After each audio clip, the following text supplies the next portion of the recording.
You wake up, the mattress is old, the walls have peeling paint, and you can hear the loud traffic of the poor neighborhood outside. You pick up your phone and check your bank account. The screen loads. $10 million. You walk down the street. Your neighbors look at you with pity. They think you are struggling to pay rent, just like them. They don't know the truth. At your boring job, your boss screams at you for a minor mistake, threatening to fire you.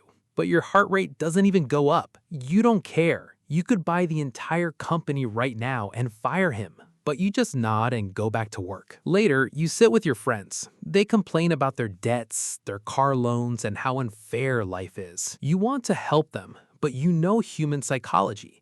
The moment you reveal your wealth, they stop being your friends. You become a walking bank. Envy and resentment will grow. So you choose the hardest path, absolute silence. But that doesn't mean you don't use your power. You hear that a good friend's father is sick and they can't afford the surgery. You make an anonymous donation. The next day, your friend tells you a miracle happened. You just smile. The money sits in your account. You don't buy a mansion. You don't buy a sports car. You realize that true wealth isn't about proving to people that you are rich. True wealth is waking up every morning knowing that you are completely free. You are the silent millionaire.